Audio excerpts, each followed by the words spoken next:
Seat sharing पर लड़ाई इन दिनों बिहार में जबरदस्त तरीके से देखने मिल रही है, फिर चाहे एनडीए हो या फिर महागठबंधन। एनडीए में तो सीट शेयरिंग हो भी गई है, इसलिए भी सहयोगी दलों को मनाने के लिए कवायद चल रही है, क्योंकि कई ऐसे दल हैं जिनको उनके मन के मुताबिक कुछ नहीं मिला है। इधर महागठबंधन में भी सीट शेयरिंग को लेकर उहापोह की स्थिति बनी है, जिसको लेकर दिल्ली में चर्चा काफी तेज है। दरअसल सीट शेयरिंग को लेकर आईएनडीआईए गठबंधन में सब कुछ ठीक है क्या, यह सवाल खूब चर्चा में है। लगातार दावा यह किया जा रहा है कि आईएनडीआईए गठबंधन में सीट बंटवारा हो गया है। बिहार में लोकसभा की कुल 40 सीटें हैं। दावा यह है कि सीटों की संख्या को लेकर आईएनडीआईए गठबंधन के घटक दलों में सहमति बन गई है, लेकिन किस सीट पर कौन चुनाव लड़ेगा, इस पर पेच फंसा हुआ है। तो भैया ये कैसे कह सकते हैं हम कि बात बन चुकी है, अगर पेच फंसा ही है तो।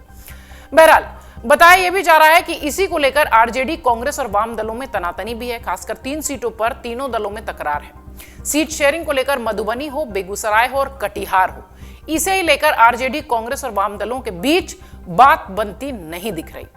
सूत्र कह रहे हैं कि बेगूसराय लोकसभा सीट को लेकर सीपीआई और कांग्रेस आमने सामने है, यानी वाम दल और कांग्रेस दोनों दल यहां से अपना प्रत्याशी खड़ा करना चाहते हैं। साल 2019 में जेएनयू के पूर्व अध्यक्ष कन्हैया कुमार वाम दल के टिकट पर यहां से चुनाव लड़े थे। अब कन्हैया कुमार वाम दल का साथ छोड़कर कांग्रेस के साथ हैं। कथित तौर पर राहुल गांधी खुद कन्हैया के बेगूसराय से लड़ने की बात कह चुके हैं। वहीं बेगूसराय सीपीआई की पारंपरिक सीट रही है और इस सीट का कई बार वामपंथियों ने प्रतिनिधित्व किया है। सीपीआई यहां से चुनाव लड़ने पर अड़ी हुई है। वाम दल का यह कहना है कि बांका, बेगूसराय और मधुबनी की उन्होंने आरजेडी से मांग की है और सीपीआई ने मधुबनी लोकसभा सीट पर भी दावा किया है। वहीं आरजेडी और वाम दलों के बीच खगड़िया लोकसभा सीट को लेकर टकराव है। आरजेडी, सीपीआई, एमएल और कांग्रेस के बीच सीवान और कटिहार लोकसभा सीट को लेकर भी तनातनी है। इधर सीवान में वाम दल के अमरनाथ यादव मजबूत दावेदारी जता रहे हैं। कटिहार सीट कांग्रेस छोड़ने के मूड में नहीं दिख रही है। वहीं महागठबंधन में सीट बंटवारे को लेकर विलंब होने की वजह कुछ नेताओं के नामों को लेकर अनिर्णय की स्थिति भी है।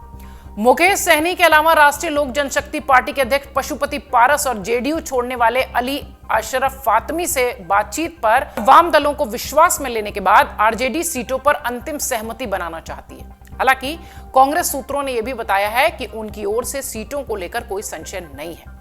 पार्टी 9 से 10 सीटों पर चुनाव लड़ने को तैयार है। लोकसभा क्षेत्र के साथ उन पर लड़ने वाले प्रत्याशियों के नाम तय कर दिए गए हैं।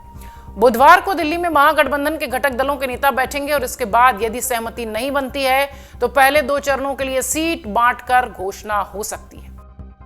कुछ सूत्र ये भी कह रहे हैं कि आरजेडी को 26, कांग्रेस को 8 और एलजेपी, जिससे कि अलग होकर अभी पशुपति पारस अलग आए हैं, उनको 2, मुकेश सहनी को 1 सीट मिल सकती है। हालांकि आधिकारिक तौर पर फिलहाल अब तक कोई बयान, कोई ऐलान नहीं हुआ है।